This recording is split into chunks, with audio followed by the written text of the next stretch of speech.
Olá, sou a Inês, mãe de uma bebê, coach espiritual e apaixonada pelo desenvolvimento pessoal. Neste podcast partilho a minha experiência, as histórias de outras mães e entrevistas com profissionais. Aqui encontrarás conversas sobre aquilo que tantas vezes fica por dizer.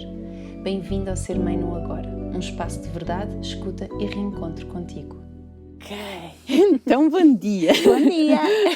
Agora sim. Olha, então, como estávamos a falar antes, a minha vontade de fazer este episódio sobre o pós-parto tem muito a ver com o que fica por dizer, não é?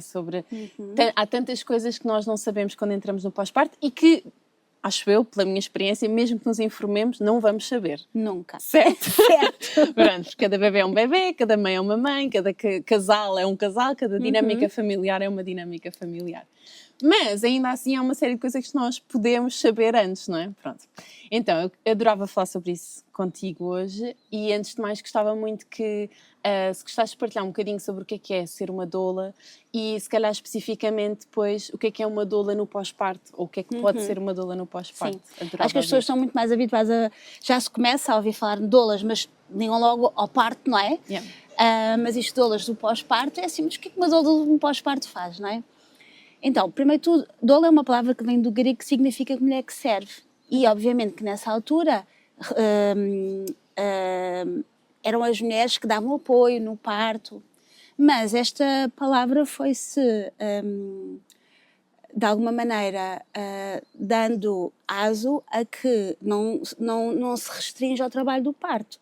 Neste momento, até vais do pós-parto, do pré-parto, aliás, ao pós-parto, e inclusivamente até já há doulas da morte, doulas que acompanham pessoas nesse fim de vida, não é? Okay. São as doulas de fim de vida, e também há as doulas da casa agora, que são doulas que ajudam a criar um ambiente para a tua casa. Portanto, a palavra doula já não se restringe só ao parto. Ok.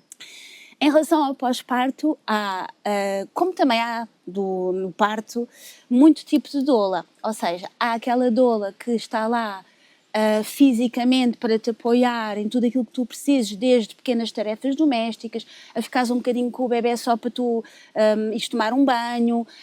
Portanto, há tudo aquilo que tu possas imaginar a nível do doula do pós-parto. É importante é que fique logo bem claro qual é que é o objetivo da mãe, porque é que ela quer uma doula no pós-parto, e também ver se aquela doula está disponível para fazer isso ou não. Há doulas, por exemplo, que não fazem tarefas domésticas, há outras que fazem, que cozinham, há outras que só ficam com o bebê. Portanto, é importante ficar logo claro. Mas acho que o mais importante disto tudo é nós percebermos que, efetivamente, uma mulher em pós-parto precisa de ajuda, precisa de apoio, seja ele que tipo de apoio for. Costuma-se dizer, não é, para criar uma criança é preciso uma aldeia inteira, não é?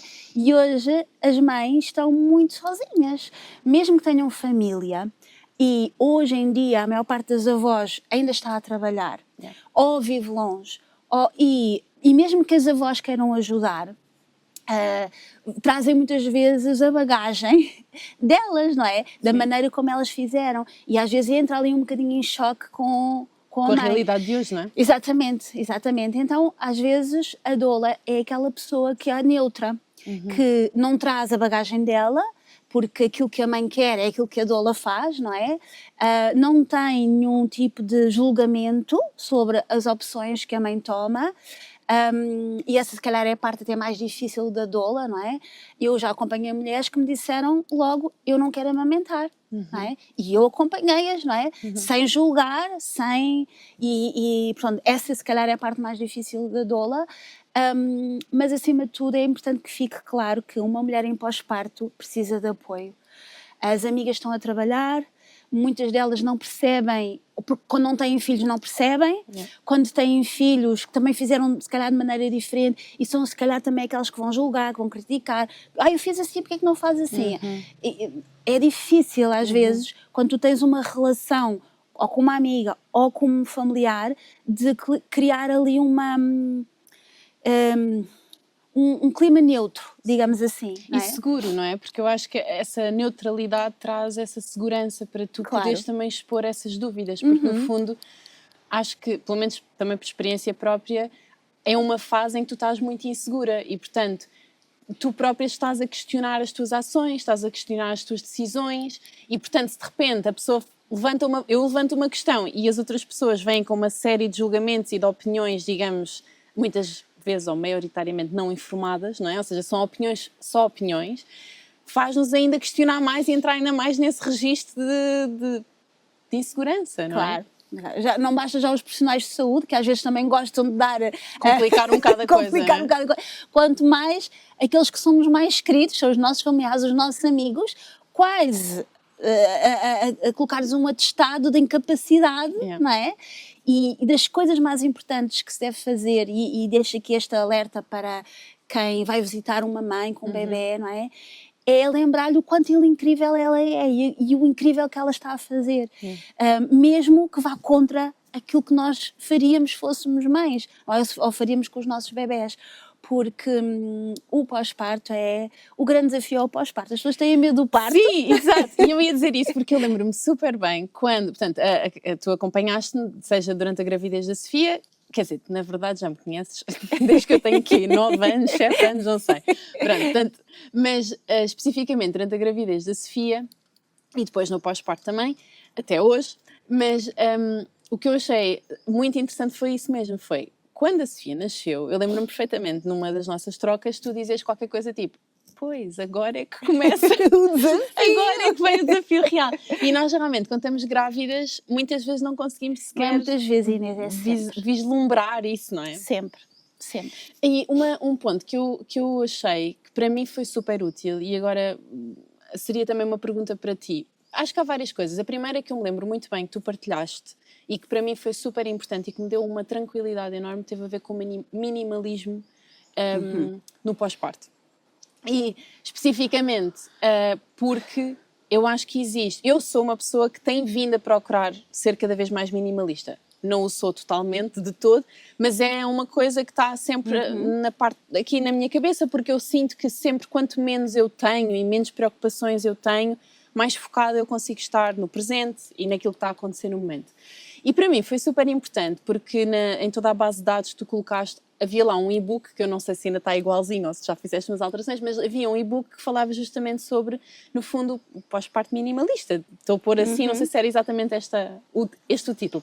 Mas eu achei super interessante porque foi, para mim, ok, afinal eu não preciso assim de tanta coisa. Pronto, e eu sei que isto é um ponto um bocado materialista, mas na verdade traz uma série de preocupações que se calhar não são as preocupações mais importantes. Claro, claro. Sabes que quando eu tenho conversas com os casais e quando e muitas vezes fazem-me essa pergunta, não é? E agora, o que é que é preciso? E listas de coisas e coisas para comprar? Eu, calma. E quando nós começamos a desconstruir e eles começam a perceber, afinal, mas isto não é preciso, então, mas isto também não. Então, eles chegam assim, não é? E outra coisa que eu estou sempre a dizer às mães, hoje em dia nós temos um acesso facilitado às coisas. Sim. Se te fizer falta hoje, tu amanhã tens. Certo. Portanto, não há necessidade de tu, ainda grávida, teres uma catrefada de coisas que tu não sabes se vais precisar de usar e a maior parte das vezes tu não vais usar. E eu lembro-me, já não me lembro se foi exatamente contigo ou se foi noutro contexto, mas com mães e com doulas também, que era, muitas vezes acabamos por nos sentir forçadas a usar certas coisas só porque já as comprámos. Quando na realidade se calhar não era preciso. Exatamente. E na sequência disso, uma coisa que eu fiz foi, agora estava-me a lembrar, eu fiz uma lista tipo Excel, baseada já em outras listas de outras amigas, e o que eu fiz foi, eu coloquei lá os links de uma série de coisas que eu pensei, eu vou pôr aqui, e depois qualquer pessoa que me esteja a ajudar pode simplesmente encomendar, ou seja, está vetado por mim, tipo, está aprovado por mim, mas eu na verdade posso não precisar, então eu fiz essa lista, e quem diz um Excel diz uma lista de compras, não é? Não interessa, mas fiz esse trabalho, sim, no pré-parto, não é? Enquanto estava grávida, mas não executei a compra, e então ficou um bocadinho ali em stand-by, e se nós, quando a Sofia cá tivesse, sentíssemos essa necessidade, então nessa altura podíamos simplesmente agir e comprar, como tu dizes, porque passado um dia, 2 dias, as coisas estão em nossa casa, não é? Então isso para mim foi uma ajuda enorme, portanto, o juntar, o pensar, ok, não preciso de tanta coisa, e quando vinha um bocado aquela ansiedade, não, mas se calhar era melhor, eu pensava, ok, então eu vou preparar, fica aqui preparadinho, e se for necessário, efetuamos a compra, digamos assim. Não só poupamos dinheiro, mas para mim nem é só a questão do dinheiro. É mesmo isso que tu estavas a dizer. É, de repente temos um N coisas ali arrumadas e amontoadas em casa que nem sequer temos lugar para elas e que se calhar não precisamos, não é? Exatamente. E quando usamos, depois é mais coisas para lavar, mais coisas para arrumar, mais trabalho.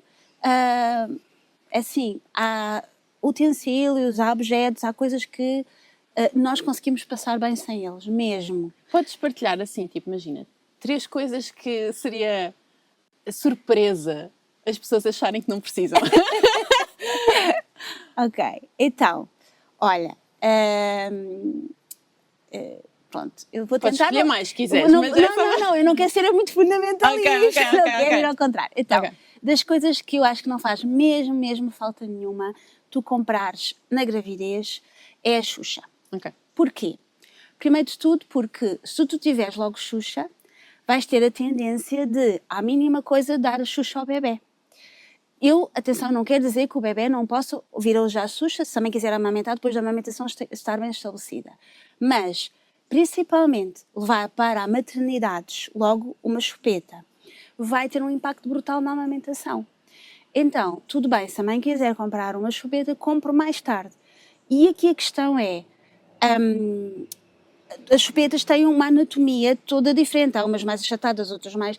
Nós não sabemos como é que vai ser a boca do bebê, se tem o freio curto da língua, se não tem, como é que vai correr a amamentação, etc. Então, para além de ser um artigo que, a usar, será só depois da amamentação estar bem estabelecida para as mães que querem amamentar, nós não sabemos também como é que vai ser a boca do bebê. Então, a chupeta, para quem quer usar, tem que se adaptar à boca do bebê, então é um artigo que não vale a pena tu estás a comprar antes. E que muitas vezes compram, inclusivamente levam para a maternidade, ok?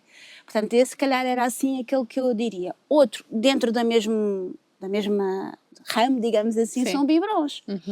Se tu quiseres amamentar, obviamente, se não quiseres amamentar, aí vais ter que ter biberons. Mas, e biberons e leite artificial. Há muito aquela ideia ainda que é, não, deixa-me cá ter biberons e leite artificial em casa guardado porque eu posso precisar, não é? Porque pode ser... E eu às vezes fico assim, ok, hoje em dia há farmácias, qualquer coisa nós vamos, não é? O bebê não vai morrer de fome. Yeah. É outra coisa, porque a mínima coisa, o bebê está a chorar muito, cai sobre nós aquela insegurança de se calhar não estou com leite, se calhar, que eu também tive, atenção, eu já era conselheira em aleitamento materno e tive que ligar a uma colega minha, portanto, toda a gente tem, ok? Sim. Temos ali logo uma solução, não é? E então, pronto, biberons e leite artificial também é aquela coisa que, se for preciso, há uma farmácia aberta, ok? Não há necessidade de termos em casa e pronto, se calhar também é aquele artigo que eu acho que não faz muito sentido. Depois, se calhar aquele que não será assim tão óbvio, mas que eu questiono sempre, tenho a mesma certeza, é aquelas banheiras gigantes, que é banheiro e trocador.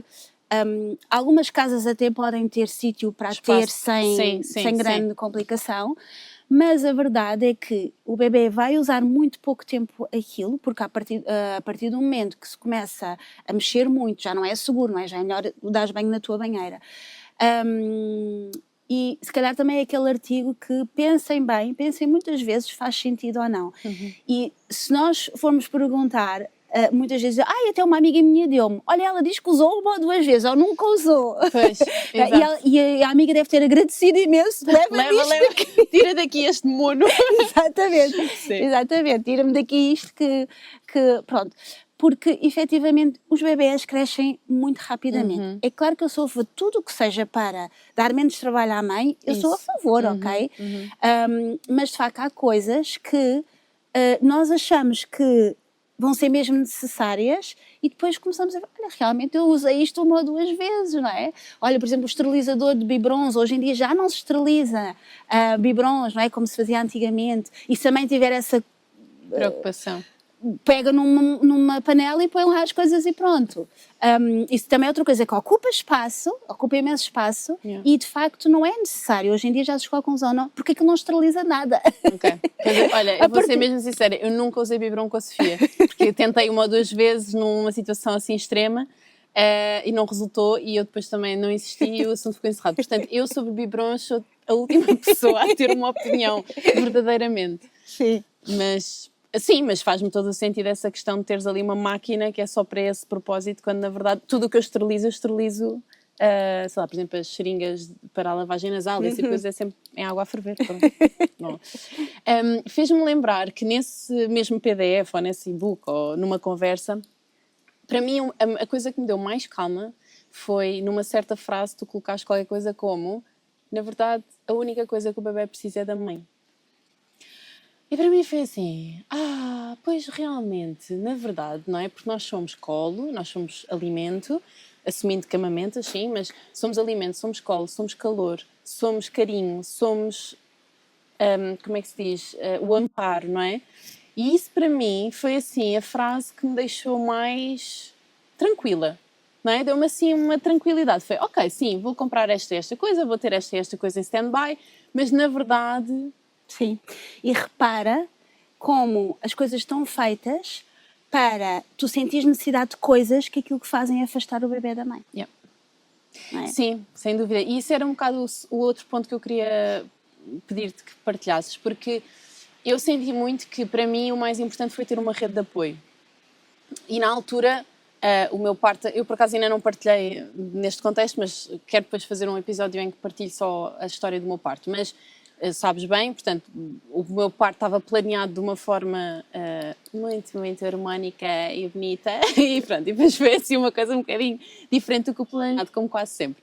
Mas o que é que aconteceu? Eu inconscientemente, porque eu não sabia o que é que eu ia ter como história, planeei uma rede de apoio e percebi que foi a coisa mais importante que eu podia ter tido. E a todas as mães, amigas que me perguntam, eu digo sempre, eu acho que mais do que qualquer objeto é a pessoa ter pessoas com quem possa contar que lhe dão Sem dúvida. apoio.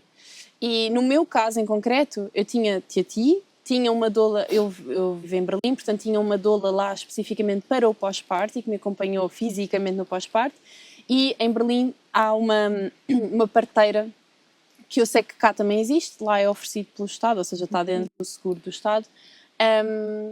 E para além disso, no meu caso, os meus pais, etc. Mas isto foi a minha história. Como tu tens muito mais experiência com N histórias, adorava que pudesses partilhar, se calhar, quais seriam as referências mais importantes ou as pessoas mais importantes nessa rede de apoio que uma mãe pode preparar. Lá está, isso sim é uma coisa que nós podemos e devemos preparar durante a gravidez. Sem dúvida, sem dúvida. A pergunta que eu te faço é, será que se tu estivesses a viver junto dos teus familiares, amigos, ou seja, se não estivesse a viver noutro país, tu terias preparar assim tão bem esse teu pós-parto? Olha, eu acho que agora que o vi, faria outra vez, cá. Porque eu senti que há uma grande diferença entre... Lá está, entre os meus pais e a minha família e uma profissional neutra e com muita informação e experiência de vida, não é? Experiência de vida própria, mas experiência de vida com outras mães. Portanto, eu continuo a achar... a experiência que eu tive foi a que eu tive. Se na altura eu teria feito, não sei. Até porque, não só por ter o apoio, mas pela influência do próprio país, não é? Porque lá a verdade é que existe muito mais esta aceitação e esta integração dessa rede de apoio do que existe cá. E, portanto, automaticamente é normal que a influência seja, a tendência seja essa. Mas agora que a tive, mesmo se eu tivesse cá um segundo filho, eu iria procurar. E por isso é que eu insisto tanto, mesmo com as pessoas que vivem cá, não é? Que não têm essa realidade, digamos assim, porque eu senti mesmo que foi essencial. É completamente essencial. Infelizmente ainda se considera um luxo ou uma futilidade ou uma exigência da mãe, como se só fosse. Eu digo sempre, olha, deixem os carrinhos XPTO, custam um balúrdio, as camas custam um balúrdio, os quartos de bebê, que é uma coisa que me faz imensa confusão. O bebê só vai dormir para o quarto dele passado um ano, portanto, se for, não é? Sim, exato. Mas as recomendações é para o bebê dormir no quarto dos pais até a um ano. São as recomendações de todos os pediatras, a Sociedade Portuguesa de Pediatras, americana, portanto, aqui não há dúvida nenhuma. O bebê deve dormir, reduz o risco de morte súbita. Para que gastam fortunas num quarto do bebê, que o bebê, se usar, será só depois de um ano, ok? Quando podiam pegar nesse dinheiro e ter esse apoio no pós-parto. É muito importante para a saúde mental da mãe, idealizamos o pós-parto como a mãe vai estar ali sem nada para fazer, umas férias que a mãe vai ter. Exato. Não é? Que sorte, está de baixa. Exatamente, vai arrumar gavetas, vai fazer álbuns do bebê. Olha, é uma idealização que nós temos e que as mulheres ainda têm, mesmo as grávidas. Elas acham que vão ter tempo para tudo e mais alguma coisa. E quando eu lhes digo assim, olhem, vejam como é que é a vossa comida, a rede de apoio, vos vai entregar comida, congelem comida, tenham essas coisas. Elas ficam assim a olhar para mim, tipo, mas eu também sei fazer comida, não é? Disse, não estás a ver, não estás a ver. É fundamental. Guardem todo esse dinheiro para o pós-parto, para o apoio da mãe do pós-parto. Porque, mesmo que tenham familiares perto, eu sei que há avós que conseguem também tirar dias ou que não estejam a trabalhar ou assim, mas não é a mesma coisa. Não é. Até porque aquilo que nós dizemos a uma mãe não é a mesma coisa que nós dizemos a uma profissional. Não. Que não tem aquele vínculo, não é? Sim, e aí acresce, na minha opinião, pela minha experiência, e eu tenho uma relação muito próxima com os meus pais, e ainda assim tenho uma gestão das emoções deles, inconsciente, mesmo que eu não queira, não é? E é muito diferente. Eu lembro-me perfeitamente, lá está, estar no pós-parto, e de os meus pais, portanto, nos ajudar na parte da comida, na parte da limpeza da casa, e era tão diferente quando chegava a parteira ou quando chegava a doula e me davam esse apoio. Era quase como se fosse, lá está, um colo diferente, não é? Porque, claro que a minha mãe, claro que o meu pai estavam ali e estavam disponíveis, mas eu sou filha deles, portanto, eu tenho uma relação que vai muito além daquela ajuda que eles me estão a dar, não é? E eles são avós da bebê, portanto, há toda uma, como é que se diz? Um emaranhar de sentimentos e de emoções que, como uma profissional, nós não temos, não é? Há ali uma sensação de transação, não é? Tipo, sim. Eu tenho-te aqui para me dares essa ajuda, ponto. Não há uma necessidade de, será que vou dizer isto? Será que vou magoar assim? Será que é normal, não é? E é saudável isso. E, portanto, sim, sem dúvida. E, na tua opinião, conhecendo o sistema cá, quais seriam, assim, as pessoas que tu recomendarias que a pessoa... sim, procurasse ter, não é? Como... Olha, há cada vez mais doulas de pós-parto. Cada uma, como eu estava a dizer, umas mais para dar suporte à casa, à alimentação, a passear animais, por exemplo, também. Portanto, a mãe fica com o bebê e elas dão aquele suporte. E buscar os outros filhos à escola, por exemplo. Portanto, dão esse suporte. Há outras que... também há quem faça as duas coisas, atenção. Há outras que é mais ficar com o bebê para a mãe tomar um banho, para a mãe dormir um bocadinho. Há doulas, por exemplo, que ficam só à noite. Para a mãe conseguir descansar, e quando o bebê precisa de mamar, coloca o bebê na mama, tira o bebê, fica ela com o bebê para a mãe conseguir descansar. Portanto, há tudo aquilo que se possa imaginar, as pessoas é que não têm noção, mas há. Exato. Mas existe. E há cada vez mais, até porque nós somos um país que estamos a ter cada vez mais estrangeiros que trazem isso do país deles, não é? Nós estamos cada vez mais com doulas brasileiras cá, e no Brasil... doulas é uma coisa completamente banal, não é? Seja de pós-parto, seja de gravidez, e então elas também estão a trazer essa experiência para cá. Portanto, há cada vez mais doulas de pós-parto. Depois também há enfermeiras, há uma delas especialistas em bebés, tem um nome que eu agora não me recordo, que também fazem esse acompanhamento. É um bocadinho mais... quando as mães estão muito inseguras em relação à saúde do bebê. Muito... e agora? Será que está a comer bem? Será que a rotar? E precisam daquele acompanhamento quase mais médico não é? Não é que uma doula também não possa fazer isso, principalmente uma doula que tenha formação em amamentação, mas às vezes é preciso aquela coisa, não, está tudo bem e tal. Normalmente as enfermeiras não estão tanto tempo como a doula, não é assim mais uma visita um bocadinho esporádica, Curta. mas também há enfermeiras que fazem esse serviço. Portanto, assim, que eu esteja a ver, tens assim tantas doulas de pós-parto como as enfermeiras podem fazer por exemplo, as enfermeiras, penso eu, pelo menos eu não conheço nenhuma, não quer dizer que haja, se calhar não te vão fazer uma refeição, ou não te vão limpar a casa, não é? Sim, Pronto. Ou não vão buscar os filhos à escola, ou não te vão passear o teu cão. Digo eu, pode haver, atenção. Mas, depois, de acordo com aquilo que faça sentido para ti, há de haver alguém. Diz-me uma coisa, há assim, tipo, alguma pergunta que pudesse ajudar a mãe a saber o que é que são, alguma pergunta ou várias perguntas, mas tipo, que tu sugerisses se nos colocarmos a nós próprias quando estamos nessa situação para perceber o que é que podíamos precisar? Porque uma das coisas que eu sinto é isso, é que quando tu estás grávida, efetivamente, lá está, não temos noção, não é? E, portanto, se calhar há uma série de coisas que nós nem sabemos que vamos precisar, nesse sentido, não é? Sim. Olha, isto é uma excelente questão porque a maior parte das mulheres em pós-parto nem sabe aquilo que quer, nem sabe aquilo que precisa. Enquanto na gravidez o papel da doula é muito de lançar questões, de humanizar o parto e devolver o protagonismo à mulher. Então, o nosso objetivo ali não é parir pela mulher, não é dizer à mulher aquilo que ela deve fazer ou como é que ela deve fazer. Antes, pelo contrário, é dar-lhe ferramentas para ela se sentir empoderada para fazer. No pós-parto já não é bem assim, porque a mulher às vezes nem sabe daquilo que precisa, ela só sabe que não está bem. Muitas das vezes até se está a sentir má mãe, porque sente necessidade de tomar um banho, como se isso fosse ser má mãe, não é? Então, muitas das vezes o suporte no pós-parto é um bocadinho diferente, é perguntarmos à mãe se o que é que ela precisa, mas às vezes ela não nos vai dizer que precisa de dormir. Porque sente-se má mãe se for dormir e deixar o bebê com outra pessoa. Então, muitas das vezes, tem que ser uma coisa assim sútil, sem dizermos, olha, eu fico com o bebê e vai dormir, porque calma, não é?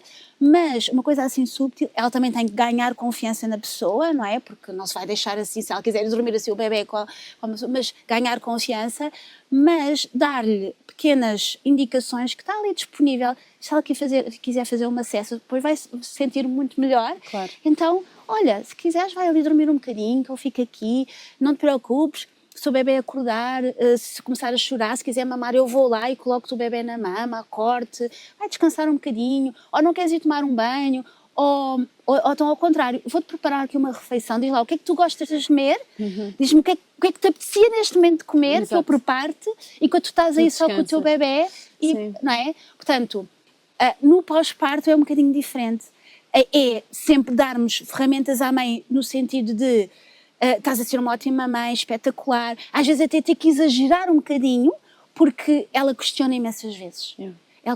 Uma mãe pós-parto questiona, tudo, não é? Porque a mãe dela disse-lhe assim, o pediatra disse-lhe assado, no centro de saúde disseram-lhe de outra maneira, ela não quer fazer nada daquilo, então é lembrar à mãe que ouve o teu coração, mais do que o que as outras pessoas todas estão a dizer, o que é que te apetece a ti neste momento, não é? Porque quando nós ouvimos o coração da mãe sabe sempre. Então, às vezes, no pós-parto, é preciso sermos um bocadinho mais...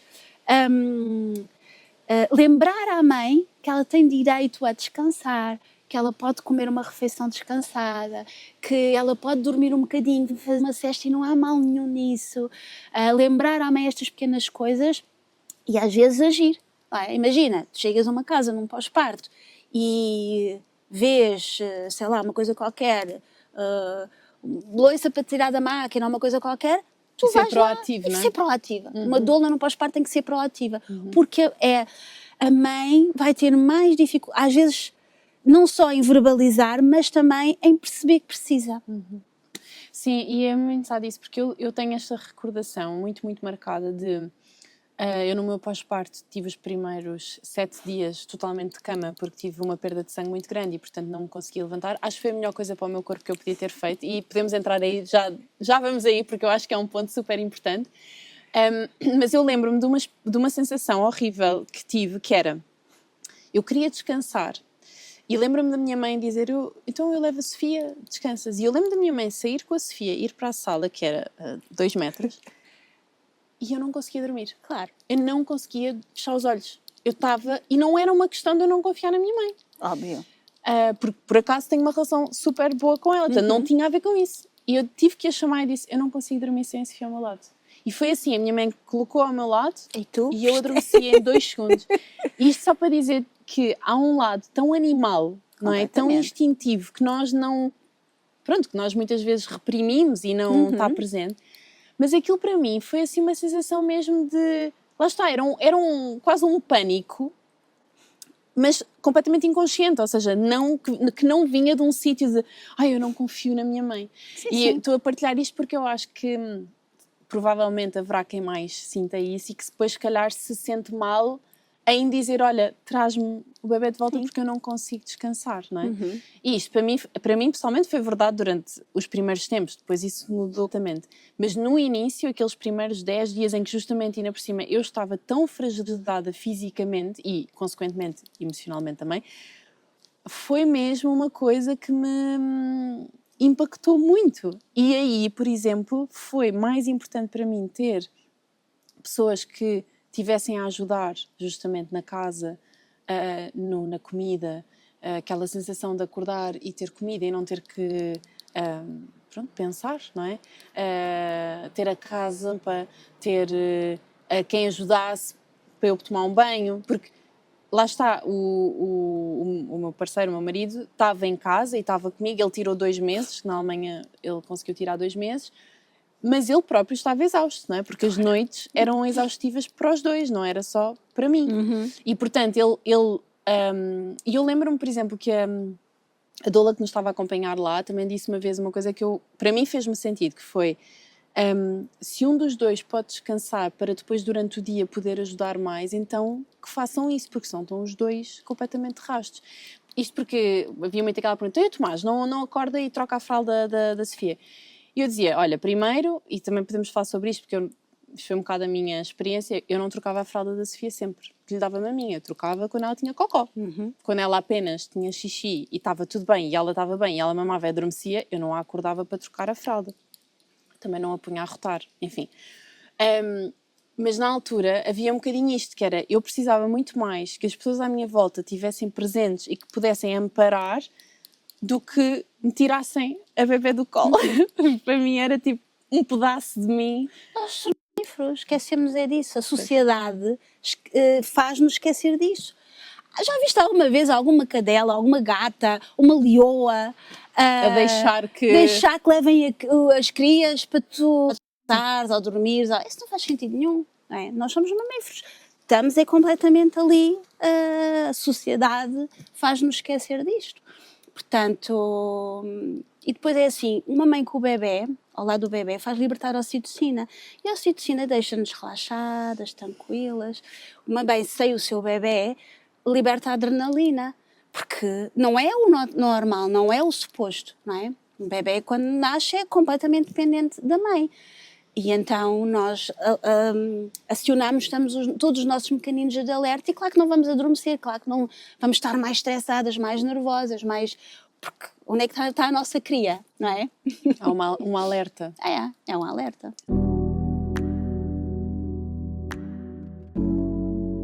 Se este episódio te tocou, partilha com outra mãe, comenta e segue o podcast. É com essas partilhas que o Ser Mãe no Agora cresce e eu consigo continuar a criar este conteúdo para ti. Obrigada por poder fazer parte da tua viagem e até já!